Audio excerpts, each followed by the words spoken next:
Comment ne jamais perdre tes crypto-monnaies? Alors, dans cette vidéo, je vais te partager 6 stratégies qui te permettront de ne jamais perdre tes cryptos ou encore de te faire arnaquer. C'est très important. Suis-moi jusqu'à la fin de cette vidéo. Si tu es un investisseur en crypto-monnaie ou encore un débutant, tu as entendu parler de ce monde rempli de risques, rempli de volatilité qu'est le monde des crypto-monnaies. Et dans ce monde, on perd de l'argent parfois chaque jour parce qu'on ne connaît pas les bonnes stratégies qui peuvent nous mener vraiment à la liberté financière, qui peuvent nous mener à minimiser au maximum nos pertes. Je te partage dans cette vidéo 5 puissantes stratégies que si tu mets en œuvre, rassure-toi, tu ne vas jamais te faire arnaquer tes cryptos et tu ne perdras pas du tout tes crypto-monnaies. Mais avant, si c'est la première fois que tu me découvres et si tu es sur la chaîne Réussir sur Internet, on partage ici différentes stratégies qui nous permettent en fait de grandir dans le business des cryptos, d'atteindre notre liberté financière grâce aux crypto-monnaies. Donc, abonne-toi, c'est une thématique qui t'intéresse et surtout, ça te dit d'obtenir ta liberté financière grâce aux crypto-monnaies. Alors, c'est parti. La première et la plus grande, je dirais même la plus fiable des stratégies que tu peux utiliser pour ne jamais te faire arnaquer tes cryptos, c'est d'abord d'utiliser un portefeuille hautement sécurisé. Alors, le portefeuille, c'est la base. C'est la base. Ton portefeuille te permet de garder, de stocker, d'envoyer, de recevoir, de faire des transactions de crypto-monnaie. Et si tu n'as pas déjà un portefeuille sur lequel tu peux compter, un portefeuille fiable, un portefeuille sécurisé, bah ça sert à rien. Tu dois pouvoir avoir un portefeuille sécurisé. Je te propose par exemple le portefeuille Ledger. Ledger, c'est l'un des portefeuilles les plus sécurisés au monde. Les plus sécurisés au monde. Si tu es en Afrique, tu peux commander ce portefeuille de l'étranger ou encore demander à un de tes proches qui est à l'étranger de t'acheter cette clé pour pouvoir stocker tes crypto-monnaies à l'intérieur. Maintenant, si tu n'as pas les moyens de le faire parce que ça peut te coûter dans les 50 à 80 000 francs. Si tu n'as pas les moyens de le faire, tu peux utiliser des portefeuilles comme Social Blade ou encore MetaMask. Utilise un portefeuille très sécurisé, c'est la base et c'est très important. La deuxième stratégie que je m'en vais partager avec toi pour ne jamais te faire arnaquer tes crypto-monnaies, c'est de ne jamais partager tes 12 mots-clés.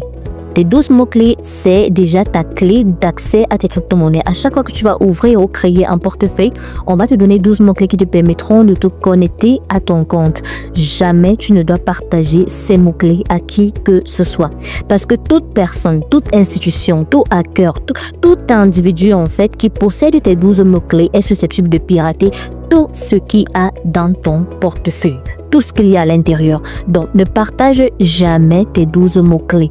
Dès que tu entres sur une plateforme, sur Telegram, sur Internet, n'importe où rien te demande pour pouvoir continuer, pour pouvoir faire inscrire tes 12 mots-clés à l'intérieur, jamais. C'est déjà la preuve que c'est de l'arnaque. Jamais une institution sérieuse ou des individus sérieux ne te demanderont tes 12 mots-clés. Jamais tu ne dois partager tes 12 mots-clés. La troisième stratégie que j'aurais vraiment voulu qu'on m'apprenne il y a de cela plusieurs années lorsque je débutais dans les crypto-monnaies, c'est d'aller contre la tendance. Tu m'as bien compris, va dans le sens contraire de la tendance. Je m'explique. À chaque fois qu'il y aura un engouement sur les crypto-monnaies, par exemple, actuellement, le Bitcoin a atteint un nouveau sommet historique, il a plus de 90 000 $. Les médias commencent à en parler. Tout le monde commence déjà à s'intéresser au Bitcoin parce que nous sommes pratiquement à la veille du bull run. Les gens commencent à vouloir investir, à mettre de l'argent dans la crypto. C'est à ce moment que toi, tu dois observer et regarder. C'est pas à ce moment que toi, tu dois te précipiter également à aller investir dans les crypto-monnaies. Non. C'est par contre, quand les gens sont en train de dire non, la crypto-monnaie, c'est de l'arnaque, ça a chuté de 80%, tel a scammé, tel a fait. C'est pendant que les gens sont en train de se dire c'est fini pour les cryptos, ça ne paye plus. C'est à ce moment que toi, tu dois prendre tes économies, tu dois prendre tes revenus pour pouvoir investir dans les cryptos. En d'autres termes, tu dois pouvoir investir en période de bear market. Le bear market, c'est cette période-là où les crypto-monnaies chutent de 80% pratiquement. C'est cette période-là où les gens disent maintenant c'est de l'arnaque, ça ne paye plus, ça ne va plus rien donner. C'est à ce moment-là que toi, tu dois te positionner afin que quand ça va monter, pendant que les gens seront en train de s'agiter pour pouvoir investir, toi, tu es en train de récolter maintenant tes gains. Va contre la attendre. La quatrième stratégie ou encore la quatrième qualité que tu devras développer pour pouvoir gagner de l'argent en crypto-monnaie et ne pas perdre, c'est d'être patient. Alors, on le dit communément, Rome ne s'est pas construit en un jour. De même, tu ne vas pas devenir millionnaire ou milliardaire grâce à la crypto-monnaie en un mois ou en 2 mois. Tu ne vas pas investir par exemple dans le Cardano en janvier et espérer qu'en mars déjà tu seras millionnaire. C'est vrai, ça peut arriver parce que dans le monde des crypto-monnaies, c'est tellement volatile que tout peut arriver à n'importe quel moment, c'est vrai. Mais dans la généralité, tu dois être patient. Pour les holders à long terme, tu dois pouvoir savoir que je peux investir en 2021 et récolter mes gains en 2024, en 2025. Tu dois pouvoir te dire que je mets cet argent, j'oublie. Peu importe les problèmes que j'ai, je n'utilise pas l'argent que j'ai investi dans mes crypto-monnaies pour résoudre des problèmes. Donc, tu dois pouvoir être patient. La patience est vraiment une qualité d'or en investissement numérique. Tu dois pouvoir cultiver la patience. Et enfin, la dernière stratégie pour éviter de perdre ou encore éviter de te faire voler tes cryptos, c'est de te former.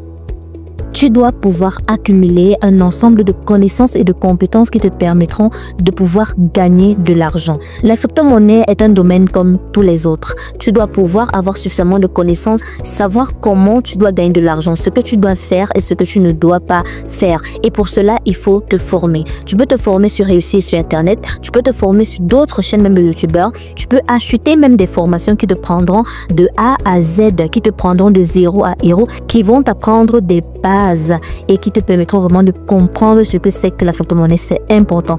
On ne met pas son argent dans ce qu'on ne maîtrise pas. On n'investit pas dans ce qu'on ne maîtrise pas. On a 99% de chances de se faire arnaquer ou encore de ne pas réussir. Tu dois pouvoir culminer dans un ensemble de connaissances et de compétences pour pouvoir t'armer suffisamment et réussir. Enfin, à la question de savoir comment ne jamais perdre sa crypto-monnaie, il n'existe véritablement aucun moyen fiable ou encore aucune potion magique qui te permettra de ne jamais perdre en crypto-monnaie. Mais en réalité, tu ne dois pas te focaliser sur les pertes parce que si tu refuses de perdre, mais en réalité, tu refuses d'apprendre. Si tu refuses de perdre, tu refuses de grandir. Si tu refuses de perdre, tu refuses d'accumuler une certaine expérience. Non, tu dois te concentrer à ce que tes gains soient supérieurs aux pertes. Quotidiennement, on peut perdre de l'argent, même en respectant les plus grandes et plus fabuleuses stratégies. Ça peut arriver. Mais ayant une bonne formation, ayant de très bonnes bases, tu vas limiter au maximum tes pertes. Et le plus important, c'est qu'arriver à un certain niveau dans le business des cryptos, tes gains soient supérieurs à tes pertes. C'est ça le plus important. Tu dois te battre toujours à ce que tes gains soient supérieurs à tes pertes. Et c'est à ce moment-là que tu comprendras que oui, tu es sur la bonne voie. Alors, j'espère que notre vidéo t'a plu. J'espère que voilà, tu as énormément appris grâce à cette vidéo. Si la vidéo t'a plu, n'hésite pas à me lâcher un très gros pouce bleu. N'hésite pas à t'abonner, à nous rejoindre et à activer la cloche de notification. On se dit à très bientôt pour une prochaine vidéo.